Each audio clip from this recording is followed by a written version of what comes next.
कहानी लाल पत्थर और नीला पत्थर। बहुत समय पहले एक पहाड़ी गांव में दो जादुई पत्थर रहते थे, लाल पत्थर और नीला पत्थर। गांव वाले मानते थे कि ये दोनों पत्थर भगवान का वरदान है। लाल पत्थर से सोना और चांदी निकल सकता था, नीला पत्थर से खाने का अनाज और मीठा पानी निकल सकता था। गांव के बुजुर्ग रोज इन पत्थरों से जरूरतमंदों की मदद कराते थे।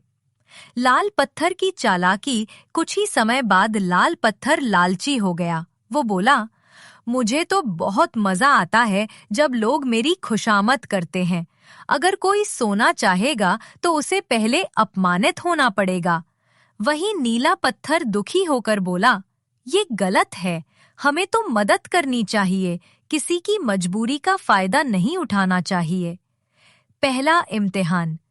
एक दिन एक बूढ़ी विधवा और उसकी बेटी आईं। बेटा, हमारा घर गिर गया है, थोड़ा सोना दे दो ताकि हम मरम्मत कर सकें। लाल पत्थर हंस पड़ा। पहले तुम दोनों आपस में दौड़ लगाओ, जो हारेगी उसे मैं पत्थर बना दूंगा और जो जीतेगी उसे सोना मिलेगा। माँ बेटी मजबूरी में दौड़ने लगी। माँ गिर पड़ी और घायल हो गई। लाल पत्थर ठहाके लगाने लगा, मुझे तो खूब मजा आया, अब भागो यहाँ से। तभी नीला पत्थर ने दोनों को ढेर सारा अनाज और पानी दिया।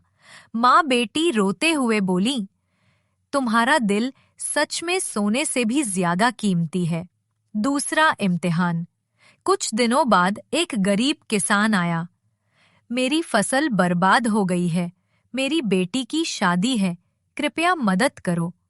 लाल पत्थर बोला, अगर तुझे सोना चाहिए तो सबके सामने गाना गाकर नाचना पड़ेगा। बेचारा किसान नाचने की कोशिश करता है, लेकिन थक कर गिर पड़ता है। लाल पत्थर चिल्लाया, अरे वाह, मजाक बना दिया तूने, अब तुझे कुछ नहीं मिलेगा। लेकिन नीला पत्थर ने किसान को अनाज और पानी दे दिया ताकि वो अपने मेहमानों का पेट भर सके। गांव वाले और भी गुस्से में आ गए।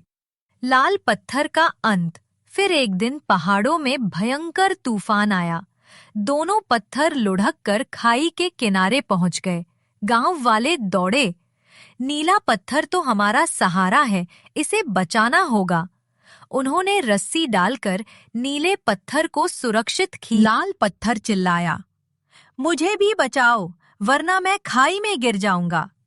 लेकिन लोग बोले, तूने हमेशा हमारी मजबूरी का मजाक उड़ाया, तू हमारे काम का नहीं है। और सबने मिलकर लाल पत्थर को खाई में गिरा दिया। वह 1000 टुकड़ों में टूट गया। शिक्षा। जो दूसरों की मदद करता है वही सबसे बड़ा होता है। लालच और दूसरों की मजबूरी का मजाक आखिरकार विनाश लाता है।